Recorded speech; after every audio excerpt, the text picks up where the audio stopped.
Hello friend, मैं प्रकाश दास from mister Prakash electrical. आज हम लोग बात करेंगे मोटर का नेम प्लेट कैसे रीड करता है, ताकि as a electrical engineer, as a technician आप लोगों को मोटर का नेम प्लेट रीड करना आना चाहिए, ताकि ये मोटर का नेम प्लेट से ही आपको पता चल जाएगा कि मोटर में क्या क्या स्पेसिफिकेशन दिया हुआ है। तो मोटर का नेम प्लेट को कैसे रीड किया जाता है आज हम लोग पॉइंट टू पॉइंट देखेंगे। यहाँ पे देखिए, यहाँ पे नीचे लिखा हुआ है एबीबी। ये होता है कंपनी का मेक का नेम। ये बहुत सारा कंपनी होता है जो मोटर बनाता है, सीमेंस बनाता है, एबीबी बनाता है, स्नाइडर बनाता है। तो ये एबीबी कंपनी का मोटर है, ये इसका मेक का नाम है। यहाँ पे देखिए कुछ स्टैंडर्ड यहाँ पे दिया हुआ है। ये स्टैंडर्ड ये प्रूव करता है कि ये मोटर बहुत सारा टेस्टिंग से होते हुए हमारे पास आया है। ठीक है, तो ये स्टैंडर्ड रहना जरूरी है, ताकि ये लोकल प्रोडक्ट नहीं है, ये एक सर्टिफाइड प्रोडक्ट है, ये इसको डिनोट करता है। अभी ऊपर में आइए, यहाँ पे देखिए आईएसआई का लोगो दिया हुआ है। यहाँ पे देखिए 3 फेज मोटर, मतलब नेम प्लेट से आपको पता चल रहा है कि ये जो मोटर है ये 3 फेज का मोटर है। ठीक है, यहाँ पे देखिए कुछ कंपनी का कुछ कोडिंग दिया हुआ है। ये अलग अलग मोटर का, ये मोटर वाइज, साइज वाइज इसका कोडिंग अलग अलग रहता है। और एक इंपॉर्टेंट चीज रहता है जो होता है सीरियल नंबर।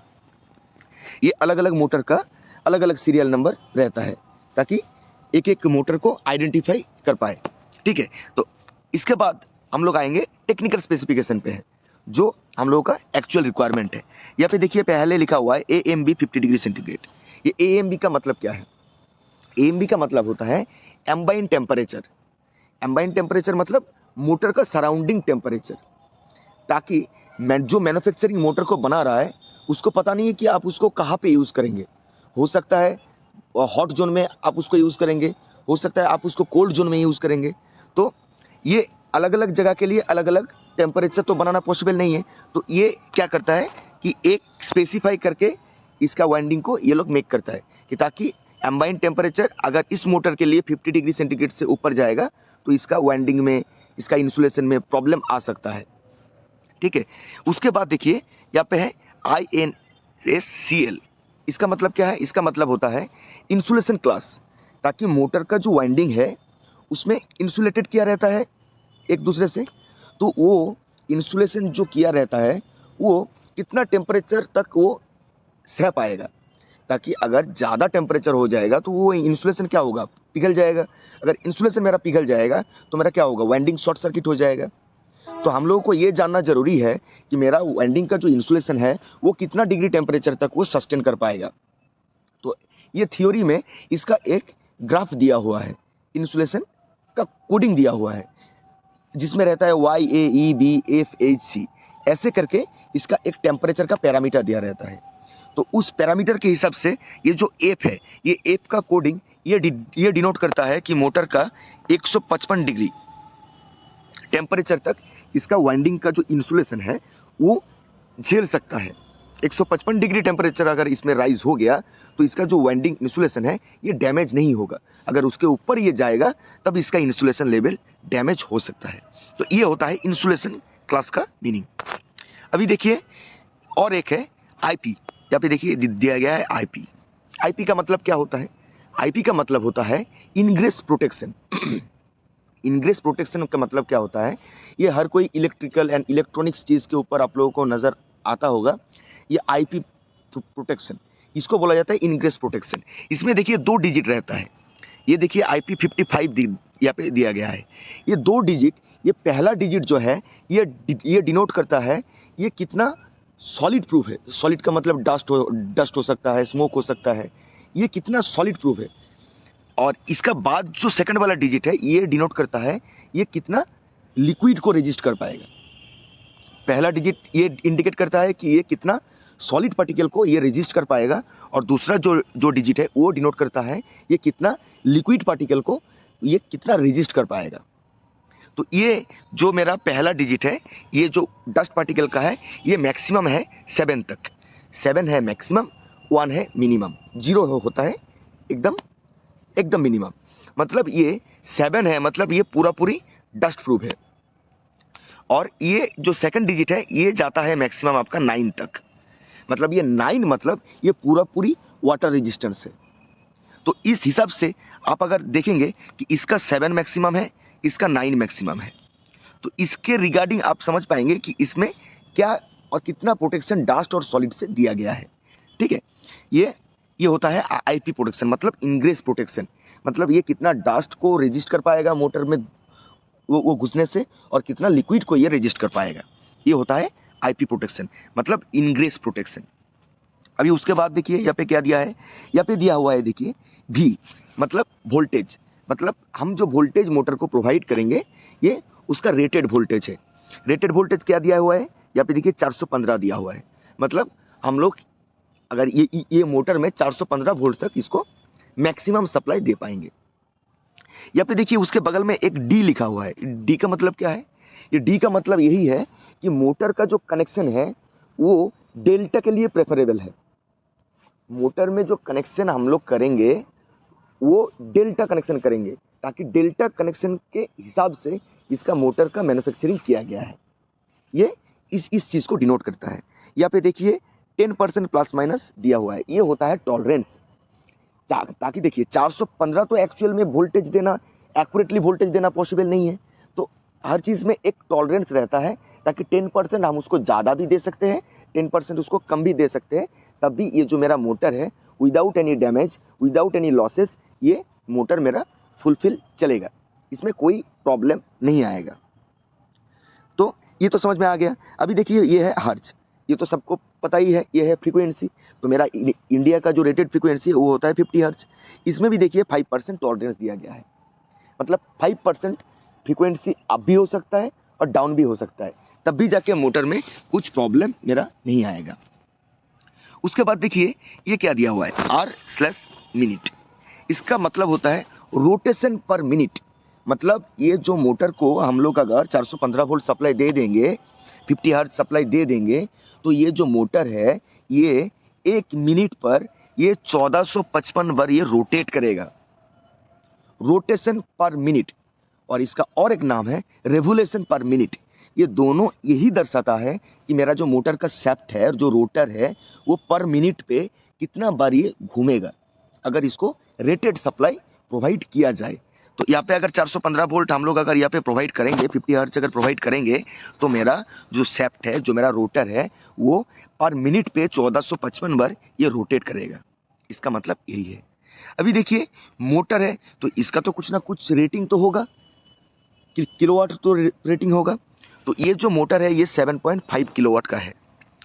अभी किलोवाट से आप इसको वाट में कन्वर्ट कर पाएंगे, ठीक है। और ये होता है एचपी में रेटिंग। ये एचपी और किलोवाट ये दोनों ही मोटर का रेटिंग होता है। 1 एचपी का कितना वाटेज होता है, 1 एचपी बराबर होता है 746 वाट, ठीक है। ये होता है ब्रिटिश में, और एक होता है 735, ये होता है मैट्रिक में। तो ये 10 एचपी का है। ये 10 एचपी को अगर आप 746 से मल्टीप्लाई करेंगे तो मेरा किलोवाट रेटिंग आ जाएगा। ये होता है फॉर्मूला एचपी से किलोवाट में कन्वर्ट करने के लिए। तो ये दोनों ही रेटिंग है। आप अगर किलोवाट में बताएंगे तो आप बताएंगे 7.5 किलोवाट का मोटर है, और अगर आप एचपी में बताएंगे तो आपको बताना पड़ेगा ये 10 एचपी का मोटर है। अभी उसके बाद देखिए क्या है, उसके बाद है एम्पियर।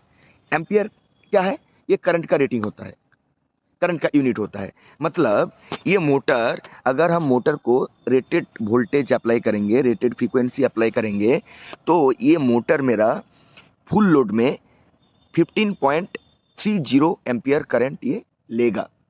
ये फुल लोड करंट होता है दोस्त, ये होता है FLC, full load current, motor का फुल लोड करंट। अगर मोटर में मेरा लोड 100% रहेगा और अगर सप्लाई मेरा रेटेड वोल्टेज रहेगा, फ्रीक्वेंसी मेरा 50 हर्ट्ज रहेगा, उस कंडीशन में मेरा मोटर है, वो मोटर 15.30 एम्पियर करंट सर्किट से ड्रॉ करेगा। उसके बाद देखिए ये होता है कॉस फाई। कॉस फाई का मतलब क्या है, पावर फैक्टर। ताकि ये मोटर मेरा इंडक्टिव लोड है, तो इंडक्टिव लोड है तो मतलब इसका जो पावर फैक्टर है ये लैगिंग नेचर का है।